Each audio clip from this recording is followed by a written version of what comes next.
السلام علیکم خواتین و حضرات، ہم بہت دنوں سے مرزا غالب کی غزلوں کی شرح آپ کی خدمت میں پیش کر رہے ہیں، تو کچھ دوستوں نے کمنٹ سیکشن میں اس بات کا گلہ کیا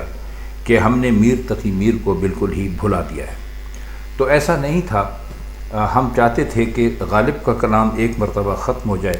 تو میر تقی میر کو ہاتھ لگائیں، لیکن دوستوں کا اصرار کچھ اتنا زیادہ ہے، تو اسی اصرار کو مد نظر رکھتے ہوئے آج ہم میر تقی میر کی ایک غزل لے کر آپ کی خدمت میں حاضر ہوئے ہیں۔ ہم یہاں پر یہ ضرور واضح کرتے چلیں کہ اس غزل کی تشریح کرتے وقت ہم نے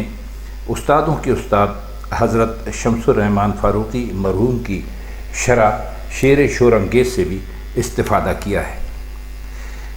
تو اس کا پہلا شعر ہے: آہ سحر نے سوزش دل کو مٹا دیا، اس باد نے ہمیں تو دیا سا بجھا دیا۔ آہ آپ جانتے ہیں کسے کہتے ہیں، ایک طویل سانس، ٹھنڈی سانس جو غم کے موقع پر لی جاتی ہے۔ سحر کہتے ہیں صبح کو، سوزش کہتے ہیں جلنے کو، باد کہتے ہیں ہوا کو، اور دیا آپ جانتے ہیں چراغ کو کہتے ہیں۔ اس زمین میں یعنی اسی طرح کا ایک شعر جو تھا وہ جرت نے بھی کہا تھا۔ جرت بھی اردو کے ایک بہت پرانے شاعر گزرے ہیں، آپ نے یقیناً اگر آپ کو اردو ادب سے یا شاعری سے دلچسپی ہے تو آپ نے ضرور ان کا نام سنا ہوگا۔ لیکن میر کا شعر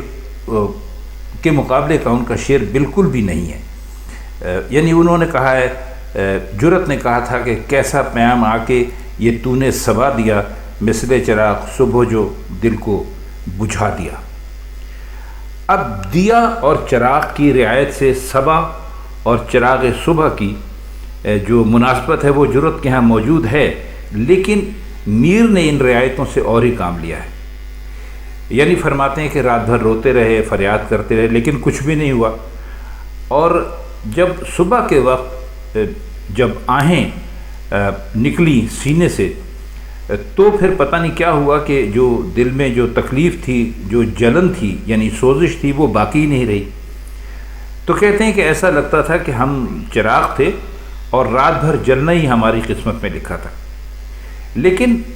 دیا سا بجھا میں ایک اشارہ یہ بھی ہے کہ زندگی ختم ہو گئی۔ یعنی عموماً آپ نے دیکھا ہے نا کہ زندگی کو چراغ سے ہمیشہ تشبیہ دی جاتی ہے، چراغ کو سامنے رکھ کر زندگی کی بات کی جاتی ہے۔ تو دیا سا بجھا کا مطلب انہوں نے یہ بتایا، ایک اشارہ کیا اس میں کہ زندگی ختم ہو گئی۔ اب سوزش دل کیوں ختم ہوئی؟ جب تک عاشق جو ہے وہ عشق کرتا رہتا ہے، اس کے دل میں آگ لگی رہتی ہے، یہ ہم اور آپ سب جانتے ہیں۔ لیکن وہ ختم ہو گئی تو اس کا مطلب یہ ہوا کہ عشق ختم ہو گیا، اور عشق شاید اس لیے ختم ہوا کہ زندگی باقی نہ رہی۔ یہ بھی ہو سکتے ہیں معنی کہ روشنی میں رات بھر جاگ کر نالہ کرنے سے مراد تمام زندگی نالہ کرنا، اور آہ سحر سے مراد آخری وقت کی اداسی یا رنجیدگی بھی ہو سکتی ہے۔ اب آہ سحر کو باد سے تشبیہ دے کر خود کو دیا کہنے میں دوہرے معنی ہیں، کیونکہ صبح کو چراغ بجھا دیا جاتا ہے اور ہوا سے بھی چراغ بجھ جاتا ہے، جبکہ جو بھی ہم نے آپ کی خدمت میں جرت کا شعر پیش کیا اس میں صرف ایک ہی مناسبت ہے، دیا سا بجھا دیا میں دیا کی جو تکرار ہے وہ ایک طرح سے آپ کو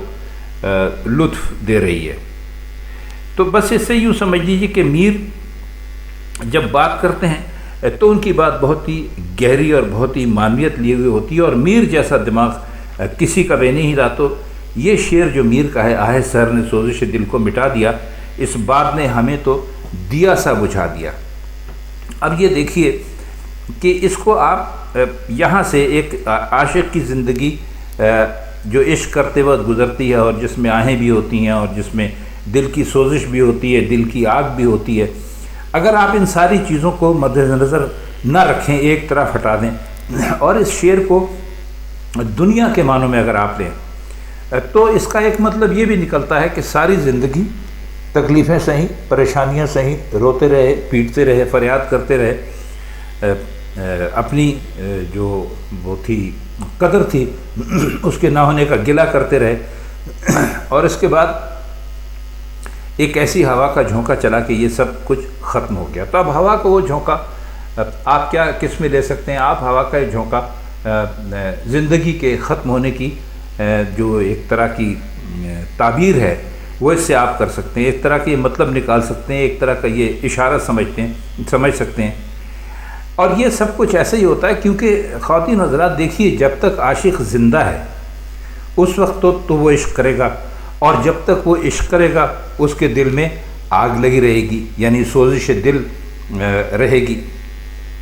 اب دل کو مٹا دیا یعنی دل ہی ختم ہو گیا کا مطلب ہمیں تو کچھ ایسا لگتا ہے کہ زندگی ہی ختم ہو گئی۔